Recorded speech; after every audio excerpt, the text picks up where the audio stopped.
Oh,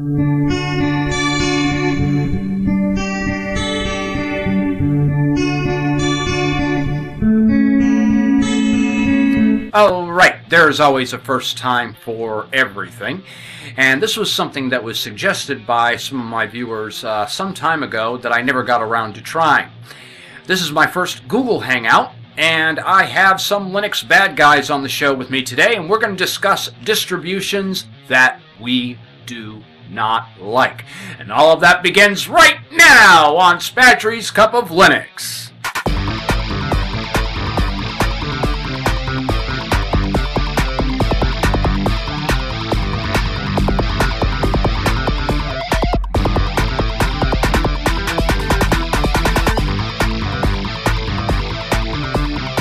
All right, we're in Google Hangout, and I've got some show hosts that decided to join with me today. Actually, it's funny because Marcus started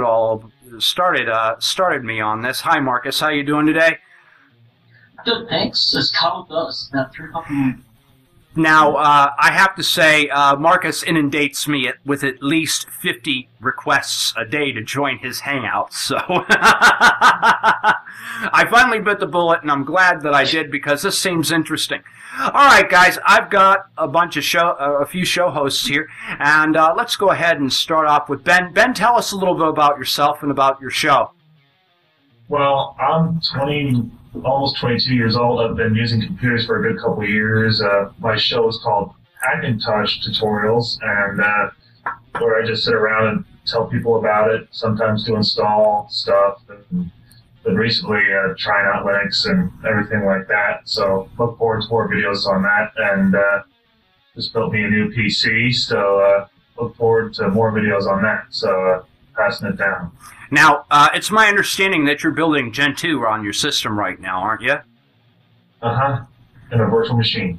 Ah, you're going to have to let us know how that works out for you. All right, and then next we have Marcus. He has his own YouTube show. Go ahead and tell us about your show. Yeah, it's basically just Linux reviews as such, but I'm pretty new to Spectre. I've been following you for a couple of years. You guys started 2 years ago, and I was following you, and I'm still been following you, and I already started a month ago, so I'm leaving everything as I go. I get it. Now, if my understanding is correct, you actually reworked your show, and you're going to be covering mostly Linux news. Is that correct? Yeah, I'm going to do a weekly Linux news show just on what comes out on that. So I'm still going to do reviews and maybe just a couple of daily shows just to do updates about what you guys are doing and what you guys are reviewing, because I like following new stuff. Well, speaking of news, maybe we got to get you in. I got to get you in with Total OS Today and I for our news and nonsense show. That might be a lot of fun. All right, and next we have Ramsey, also known as Spec. Yes, and you've only got one video up right now on YouTube, don't you? Yes. And it's about a dual boot with Windows 7 and Ubuntu 12.04. Well, you better get the lead out of your behind, son. You got to catch up to us and get some shows going. You know what I mean? Well, hopefully the next video I'm working on will be about how to change interfaces in Ubuntu so that you don't have to keep reinstalling different distros. Well, at least it'll be something a little bit more productive than my last off-topic episode where we removed sand from Vaseline. If you haven't seen that, you got to check it out. All right, and next we have Tom, and Tom has the Dog Almighty tutorials. Tell us a little bit about your show. Yeah, I've been doing originally Windows 7 for beginners. I figure most of the people out there are looking for something, therefore they don't understand the complicated ends of things. And then I'm moving along with the moving into Linux operating systems. I've done a couple on Vinguy and Zorin, but they're not very well supported. But they are actually interesting distros if they have the support. I'm running Xubuntu now, and weaned off the Windows operating system, period. Not a real fanboy anymore.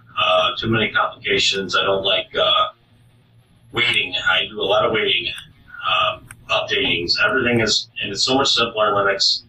And I want to get that out as a message to people why it's not a bad idea to change. I mean, it is what it is. Linux, I can have it operating in 1 hour. Windows, depends on when the distro came out, I can have half a gigabyte of updates. And if we were still on dial-up, picture it as 56 kilobytes if you get that on a half a terabyte worth of updates. Yeah. I am not playing. If we were still in dial-up, we'd be waiting days, and the phone bill would be outrageous. Absolutely. But so luckily, with the times that we have, and Linux is quick, and I have a good internet speed. I can download about 1 to 2 megs per second. Yeah. So I can have a distro up and running in probably an hour and a half with download time. But yeah, and I want to do more shows on that. Get people interested. Yeah, and that's a nice thing, now, I've been following Linux for many years, and I've always had a Knoppix disk in my toolbox. Even though I was running Windows as a main operating system, there was one time I messed up my master boot record. And the Knoppix disk actually saved my behind, and I was actually able to get back into my Windows system. So, even if you decide not to even use Linux on a regular basis, just having a live CD can be a real lifesaver. But the thing is, I really liked how Linux has matured over the years, and now it has become a competent desktop. And interestingly enough, I was speaking with Total West today, the other day on our Memorial Day newscast, and I was explaining how, I really loved Sony Vegas. I have a copy of it, and I just really wanted to try and get this working so that I could play around with it in virtual machine. And, as I was playing with it, sure, I could do a lot of the things that I, to make better videos and that sort of thing, but I found out that the rendering time was ridiculously long, and I could still achieve those same things with the Linux alternative, Kdenlive. Live. And so, it's like, I can't understand why I still want to be tied to a lot of these Windows applications that I've come to love when the alternatives out there are doing really great. And I still do have a few Windows programs running, but the thing is, they're not video editors, but those run great under Wine, which is something I could never do with Vegas. Well, today, we all are going to talk about Linux distributions that we really hate for one reason or another. And for those of you who have followed my show, if you scroll down the bottom of my channel, you'll find my Hall of Shame. And if any of my panel here suggests any Linux distributions that aren't in there, in the Hall of Shame, we'll definitely have a look at them and see if they really do belong there. And I'll start with a distribution that has really been giving me some grief, and then I'm going to pass the microphone over to Ben. I had a request to review Antergos, which is a successor to Synarch. And I booted this live CD up. I looked at it, and I'm like, wow, this is a really nice-looking Linux distribution. It has a front end for Pac-Man. It has a graphical installer, so I figured I'd try it out. I tried the graphical installer, and it didn't work. I couldn't boot into the system. So, okay, fine. I'll use the command line installer. That didn't work either. The installation failed halfway through it. So I said, okay, fine. Then what I'm going to do is I'm going to manually make each partition, install labels to each partition. This is going to be swap. This is going to be the boot partition. This is going to be the root partition. This is going to be the home partition. And then tell the installer, this is where I want you to put everything. Sure, the installer went through and worked fine, but still Grub couldn't find the main partition to boot into. What a hassle and a headache. So, I can't even give my viewers the full desktop experience on this one. I mean, it has the right idea, but it's definitely not ready, and I'm surprised that this wasn't marked as a release candidate or as a beta, because it's just not ready. All right, Ben, over to you. Well, my least favorite distro has to be JU Linux, and I will tell you, it looks too much like Windows. It takes, sure, it doesn't take that long to boot, but I have to tell you, the guy keeps hassling me about it, and he's just, it's not so much about him. It's just that it's bloated. It comes with too much software in it, and it doesn't fit the average user, I hate to say. And he even made a Mac version to draw Mac users to his distro. And it's just too much the same as everything else. He doesn't have any variety. It looks like crap. Sucks. Okay, now, in all fairness, I went on the website and I looked to see what it had to offer. And the developer himself even asked me to review it. But the thing is, I've got so many requests right now. I've got a long queue of requests for Linux distros. And the thing is, the fact that it doesn't even have a listing on DistroWatch tends to make me kind of worry about its credibility. Because, I mean, if DistroWatch isn't going to even list the distribution, I really don't want to take my chances with it. Because, you know, I have no way of knowing whether this may have malicious code in it, and I'm not saying that it does, but the thing is, you know, yeah, that's just one of those things that I like to see a distribution, you know, listed on DistroWatch before I'll even have a look at it. Yeah, you see, guys, I always download my stuff from DistroWatch or their official website, and I don't really feel a trust to this distro, so, yeah, my pet peeve is I don't know it very well. It's not a very well-known distro, and I just think it's got too much concern behind it, and it's just not that good. So I'm putting it in my Hall of Shame as of right now. Well, I'll tell you what. I think I'm going to have a look at it once I do have a chance. And, I mean, if this turns out to be something that's really wretched, yeah, it'll be something that will go in the Hall of Shame. Because that, I'm sure you guys have all seen my show, and you guys know that if I don't like a given distribution, I'm going to come out and say it. Well, yeah, I'll tell you what. Later on, sometime today or tomorrow, I'm going to make a video on it. And if I hate it, it's a month. All right. Well, I'm going to be keeping my eye out for that one. So definitely, I'll definitely have my eye out for that one because that will be a joy to watch. All right, Marcus, it's your turn. What have you got for us? What kind of distributions really get your goat there? The ones that don't have a lot of information, especially. I had a look at my first ever video. I've done a few the last couple of months. I've gone up to about 100, so I'm doing a couple a day. I kept to go up to another 6 months, who knows. But anyway, the first one I had a look at, and I wanted to do something first, so I had a look at this distro. It was on DistroWatch waiting list, and it was called Color Wheel OS. Went to the web page, and nothing at all about it. Didn't know it was based on, didn't tell me what it was, it just said Color Wheel. It said Wine 1.5 installed. I loaded it in, it was Xpo2.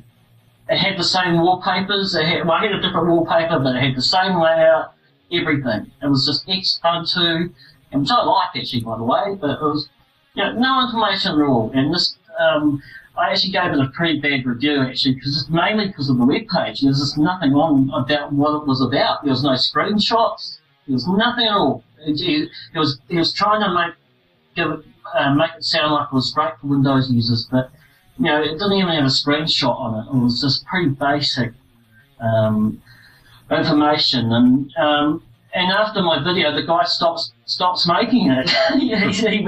he wrote back to me and said, "Oh, I've seen your video. I don't think I should go through all this anymore. I'm actually taking it off."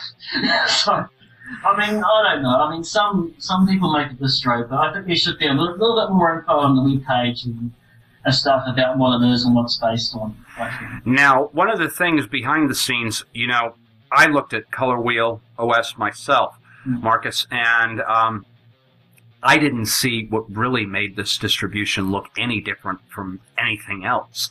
So I didn't even bother to review it. So a lot of the distributions that I actually download and slap into VirtualBox, you know, if I don't see anything particularly useful, or if the distro is enough to really tick me off, well then I'll consider putting a video up on it. But I mean, if it doesn't really show anything that I would consider to be useful to the community, I mean, why bother? You know, putting that up. Some people just put a wallpaper up for the distro and somehow it gets on DistroWatch. I mean, I had to go up DistroWatch in that video for leaving it being put up. I mean, I think they should have done some research, and I don't think I'm a big favourite distro watch at the moment, but I mean, I just think that, you know, if you go and get something up, and I know people that are struggling to get there, they've done a lot of work, and that struggle to get on distro watch, and these ones sneak through the gate, so to speak. So, yeah, I do think there's a double standard somewhere along the lines. So, it's just a shame that, you know, there's some people that miss out, that do a lot of work and do a lot of programming behind the scenes that, you know, they have 4 or 5 people working with them, and there's one single one's done by a 17, 18-year-old kid, whatever, who doesn't know much about programming and just throws the wallpaper up, you know, get submitted, and that's the only trouble I was having with it. But, yeah, anyway, moving on. All right. Ramsey, what you got for us? I know you've got some really wretched distro you'd like to tell us about. Well, it sucks that because I'm an Ubuntu guy, and I hate to say this, but Ubuntu 12.10 just gave everybody problems. Huh. There isn't a single person I know that does not have a problem with Ubuntu 12.10. Everybody has a problem with 12.10. It really just sucks. Well, specifically, what kind of problems did you personally have with it? First of all, it would crash. Second of all, that lens feature where you could do the Amazon search, that's when it was first introduced. So a lot of people had problems with that originally, so did I. And yeah. And just to speak on the whole JU Linux thing, it's a Debian-based distro, so if you don't want to go with it, go with Linux-based Debian. It's just fine. All right, that sounds like a sound idea. But I thought according to the documentation I saw on the JU Linux website, I do believe he has that based on Ubuntu, actually, and not Debian. But the thing is, you can take just about any distribution out there and make it look like Windows if you wanted it to. But, I mean, if you're looking... Actually, speaking on that, you could just take Ubuntu and make it however you like it. Depending on the interface you use, you don't have to use Unity. You can use any interface and without having to reinstall a distro. So pretty much, you could just do whatever he's doing with Ubuntu and make it your own. You can use your own logos, use your own this, use your own that. You could pretty much make a U distro. Yeah, now, if you're really... You know, I think the best distribution out there right now that targets Windows and Mac users right now is the Zorin OS. Awesome operating system. I used to run it myself, but the thing is I found that I outgrew it very quickly. So, well, it is what it is. All right, and then we have Tom. How you doing, Tom? Good. I know you've got a Linux distribution you don't like. Tell us about it. Several. I guess the French came out with Jolly OS. Well, you need to know. Yeah, I forgot about that. I forgot about that one. That one's shocking. You have to have the internet on to use it. It's tricky. It's complicated in its own ways. You get used to it, but without an internet connection, it's garbage. Chromium OS. Don't plan on playing your own movies. Don't plan on your media. Everything's through the cloud. I'm exchange to the cloud. I'm not a big fan. It's great for storage, for on-the-go, but I would not put I wouldn't put all my money on the cloud because it is what it is. It's out there. It's open to the world. We don't see who sees what's in our business. So just keep it plain and simple on the cloud. Don't care for cloud-based anything. I do like to have my own hard drive, my own system. Otherwise, I don't like Puppy Linux because it's very difficult to install. It sounds simple because it's Puppy. Don't let the word fool you. It was real hard to get an internet connection. It was hard to load. I had to watch a friend of ours video to Matthew Moore to have him show me how to do this before I met him. Showing me, I was watching this long video of him showing me how to do this installation. I'm like, he figured this out? Okay. And then on the other ones I found that really are horrible are oh god, the lower end, like Ubuntu, don't care for them. Very generic. I would stick probably with the Debian, Ubuntu based anything. Otherwise, you play with Crackerjack and you get Crackerjack. You know, there's a lot of distros out there that are trying but are unsupported. I was a Zorin OS fan. It was beautiful layout. I just found it to be too simple. It's great for a new user, yeah, but eventually you evolve and you're going to say, I approve this. FinGuy was cool, except I didn't like the pop-out files on the left-hand side of the screen. Get rid of that easily. I'm not really a big doc guy. I don't like any form of doc. I like pretty much a real tight-niched text bar. And I like a clean screen that's pretty. I'm not an icon guy. Speaking about Puppy Linux, did you ever try out or ever look at Justin Bieber Linux? Is there really such thing? I reviewed it on my show. As a matter of fact, the comments that were flooding in, they had me in stitches in hysterical guffaws and laughter all night long. It is really an operating system. It is really an operating system. It was based on Puppy Linux, and absolutely terrible. And then, of course, then we have some other Linux distributions that were really wretched, and all of those are in my Hall of Shame. There was the Ubuntu Satanic Edition, clearly meant to make fun of the Ubuntu Christian edition that came out. Now, why somebody felt that, holy people need their own Linux distribution, but then again, there was another distribution I was reading about that I could not even find called Apartheid Linux for people who, I mean, some of the most ridiculous things you ever heard of. Hannah Montana Linux based on Kubuntu. That one had a horrible looking color scheme and layout. Then there was another one that made sense, and it's on DistroWatch. You can get this. It's called DVL, or Damn Vulnerable Linux.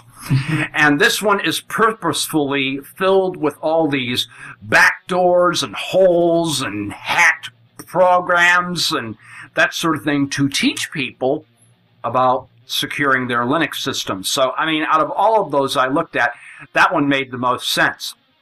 Somebody was talking about French distributions, and I have two of those in my Hall of Shame. Pear OS and Comis. What about Anonymous? Yeah, Anonymous distro. Somebody came out with. They said Anonymous claimed they didn't have anything to do with it. Has anyone tried Rebecca Black? Has anyone ever tried Rebecca Black OS with Wayland? I have not. There is a Rebecca Black OS. Oh, we've got to have a look at that one. With Wayland. I think Quicksub did a video on that. Yeah, it was one of his worst ones. Below the tops. Aerosmith Police. Play Aerosmith Police. I've never looked at it something. 1304. I love that. What do you like 1304? Now, I think Quidsup is running that right now, but he's not here to defend himself, so we can't take pot shots at Quidsup here. No, he was here earlier, though. Yes, he was here earlier, and we had a nice discussion with him. Too bad he couldn't be here to join us. There's another distro on the oh, I just looked at this one. This was, I just did a distro review on Hybrid Fusion. Oh, I told you. Yes, I installed that one, and the installer actually worked, but most of the desktop selections that it offered didn't. I did not put that one in my Hall of Shame, mostly because of the fact it does have a good purpose, in that beginners can download this distribution, burn it to a CD or DVD, run it in live mode, try out the desktop that they want, see which ones they like, and then pick a Linux distribution that already has that desktop built into it. Otherwise, I think in that sense it makes sense. But also, their High DV1 desktop that they're coming out with looks like that would be something that if they were to share that with the community, and I think you can get that on GitHub, that looks like a desktop that actually has potential. And where a when I see a distribution like this that actually has potential to do something good, in good conscience, I could never throw that into a Hall of Shame per se, because there are some things to it that really make good sense. So, I think any new desktop is exciting. I think Solus have got one that's a bit buggy at the moment, but you never really know where it's going to go. So in 6 months, 7 months' time, they might have actually fixed all the bugs. So, I agree with you. You sort of got to give them that much. It does look a bit interesting that way. Hey, Ben, how about we get somebody to make Ozzy Osbourne Linux? I saw your comment there. I like that. I think that was a comment we were talking about on one of my distribution reviews where, what's next? Ozzy Osbourne Linux? I think that would be kind of cool to have a distro like that. And so... I am Iron Man. Exactly. All aboard! Iron Man OS. Iron Man. Iron Man 1, Iron Man 2, and Iron Man 3. You have all three of them. If I could ask a question real quick. Go ahead. What about the Linux distros people look forward to, coming out? Anybody? I like Voyager, actually. Voyager's actually quite a nice one for a respin of Xubuntu. Anyone likes light distros? I'm looking forward to Mint 15 upon release. Really? I'll tell you about a distribution. I've got a distribution here that I've been looking at for some time, and I've even reviewed it a few times on my show. And I think one of the best up-and-coming operating systems, and I even see it, is coming up on DistroWatch, and it's just beneath Arch Linux. This is Manjaro. And I just installed this in my virtual machine today because I'm doing a review on this later. And this has a graphical installer. Talk about a painless installation. It sports an elegant-looking XFCE desktop. They have somebody on their development team that's working on the themes and everything. This uses a front end to Pac-Man called PAMAC. And this is an awesome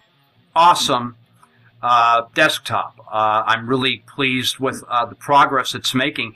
And this could eventually be, especially with the direction that Ubuntu's starting to go in with the addition of Mir, that sort of thing. I may eventually decide to switch over and go back to the rolling release model, but I have to keep an eye on it because I did have issues with Arch Linux pushing bad updates to the system, and then my multimedia setup was fried. So,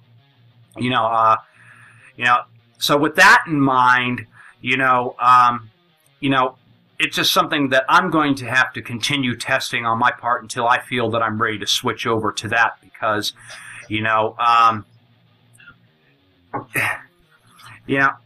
stability is a big issue for me, especially if I want to keep my show powered. Ramsey, you have the mic. Yes. I would like to say that I'm most looking forward to React OS. The one that's based off of Wine. Yes. I am serious. I am looking forward to the completion of that Linux distro. Seriously. All right, looks like we've got somebody else that just popped in, and this is Matthew Moore. He has his own YouTube show. Why don't you step in and say hi to us and tell us a little bit about your show? Well, my YouTube show is basically like many others. I've got over 240-something videos now. It's mostly tech tutorials on Windows, Linux, and a few things on Mac OS 10. All right. Now, you probably missed out on this, but the topic of discussion is the worst Linux distributions we have ever tried. We've covered a lot of them. We've covered JU Linux. We've covered Pear OS, Comies, Color Wheel Linux. Ramsey didn't care for the latest Ubuntu. What distribution do you like the least out of all the ones you've ever tested? And why? Probably, I don't know, I might get a little bit of flack for this, but I'm going to say Fedora.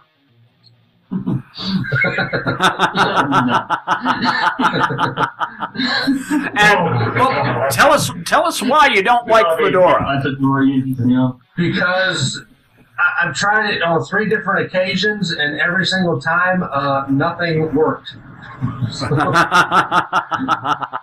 So, in other words, when you went to boot up the system, it wouldn't let you log in, or come on. Well, everything is quite rotty. I could log in, but there was always something critical that wouldn't work, whether it be Wi-Fi or a graphics driver issue or something along those lines. Now, I've seen a number of things online, and I have to keep myself well versed on this.